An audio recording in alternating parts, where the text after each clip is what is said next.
Hi, my friends. I hope you're doing fantastic. This year I read 20 books. Do you want to learn how? If yes, this video is for you. My name is Sijit Salim and I'm the host of the online show Caterpillar to Butterfly.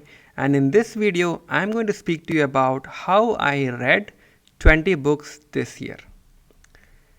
It has been a great journey. It started early this year in January when I decided that I want to read one book a week. And that sets into some of the other things I'm going to explain to you as well. Overall, I did three things. First, I set an intention. You can call it goal, commitment. I was really committed to read one book a week. Second, I found a schedule where I can read dedicated reading time every day. That way, I am making progress on how I'm reading and making improvements on that. Third is speed reading, and I'm going to talk to you about that as well. Let's get started with the number one, setting intention. Early this year in January, I decided that I'm going to read one book a week. Why? I had a lot of book on my shelf. There is so much of books that I haven't even read, and I was like, I need to figure out a way to read all these books, right? Then I thought, what if I make a public commitment that I'm going to read one book a week, and I'm going to do a book reading or a book review of that book that week. So far, I have been doing one video per week in my channel, which means that I'm doubling my video into two, right? So one is my book reading and one is a regular video that I do. I made a public commitment. I let everybody know that I'm doing this. That made it really real. Everybody was like, wow, you are reading this, and I started reading one book at a time every week. So that commitment, goal or intention is the number one that helped me to read one book a week. So it's already June, January, February, March, April, May, 5 months. 5 times 4 is 20. I actually read more than that because it's already mid of June, but I'm just counting 20 actually. That's number one. Let's do number two. Number two is scheduling. I tried to find a time that I can read every day. It could be minimum, it'll be sometime in the morning when I wake up, I want to read something, or at the end of the day, or it could be in between my, somewhere in middle of the day that I want to take a break.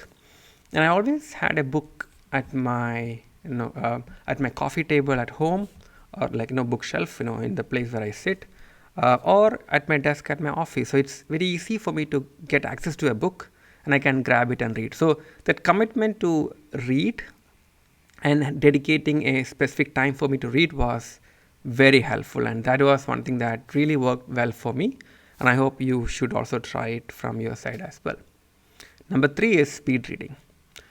Yes, even if I am committing to read one book a week, even if I am scheduling time to read with a schedule that I have and a full-time job, family, kids, other obligations, and I'm doing these videos, everything, it's not easy for me to finish one book a week. So my speed reading skills comes into play.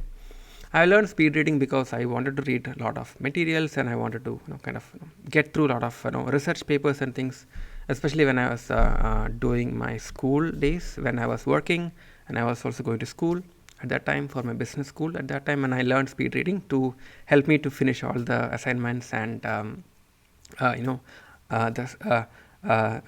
assignments and the coursework my professors were giving me. It came in handy. So I have this book with me, and I'm going to speed read in front of you right now to actually show you how I do it. Again, this video I won't be able to go in depth of how I do the entire speed reading process, but I want to give you a glimpse. It's a great skill to master. If you do, it really will open world of opportunities for you, how you can read, how you can complete different books of different kind of topic that you want to read. So in speed reading, number one topic is, do you want to speed read in first place? If most of the books I read or all the books I read are non-fiction books, right? So, we'll be in health and wellness, personal relationship, productivity, leadership, relationships, communication, public speaking. So these are all in the non-fiction category. Because of that, I can afford to speed read it. But if I was reading a fiction novel, let's say I got hold of the latest Harry Potter book, not the latest, right? It's already been released for a long time. But let me say that if I get a Harry Potter book, I may not speed read it because my goal is not to really speed read it. Like, I just want to enjoy the book. So obviously, this technique will not work if you are picking a fiction to read, because I don't know if you want to speed read fiction book. If yes, then it's fine. So I read this. I took this book. I look at the front cover. I scan. Look at the sort of the table of content. I just look at the table of contents to give me a little bit about understanding how the author communicates, author writes. I scan it. Then I do this process called scanning the book. I just look around. I start looking at the different chapters, different titles, and I'm trying to figure out the sort of the writing style of the author in the book, and that's more important for me for the first 2-3 chapters. So first 2 to 3 chapters, I may read it, a little bit of kind of more in detail. I'm trying to figure out, okay, how does that author authorize, like how does the author organize the contents, right? So read all those things. Once I am finishing 1 or 2 chapters, I pretty much know how he thinks, how he or she thinks, and how they are kind of structuring it. Especially sometimes the author have a tendency to actually put a summary at the end. So that is great. Like this book, this is a communication book on debate and persuasive communication. There is no summary. Yeah, see, so there you have it. Get to know your audience, grab their attention from the outset, and connect with them throughout. These are the 3 simple steps to winning over, and then sort of high level summary. So pretty much if I can read this summary itself, every chapter I got the essence of the book, right? Many times half the book or maybe 1/4 of the first book is the actual meat. Then I actually got what they are trying to communicate. So I may not even finish the entire book. So when I say I finished a book, it doesn't mean that I read cover to cover. I got what the author is trying to communicate to me. That I'm clear and I'm well prepared to present the topic, explain it in a video, and I'm sort of good at that stage. So that's very important for me to do when I'm actually working on reading a book. Again, I'm looking to do a full video on speed reading itself because it's a detailed topic, but I just want to let you know that's how I do it. Number 1, setting intentions, commitment goal to read 1 book a week.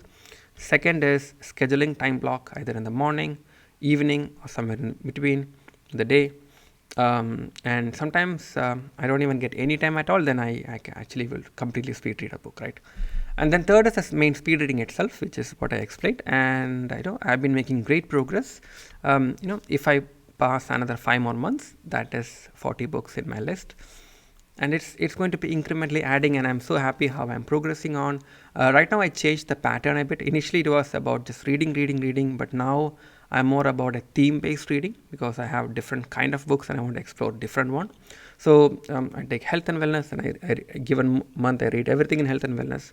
Then I read on like biographies, and I read everything in biography on that month, in that month, right? Okay, language.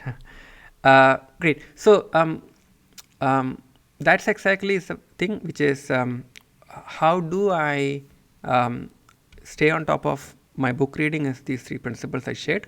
I hope you liked it. If you liked it, please consider subscribing to my channel. If you want to learn more from me, please join my inner circle by going to sujasinnercircle.com. Thank you so much for watching. I truly appreciate. I'll speak to you again in my next video. Have a fantastic rest of the day. Bye-bye.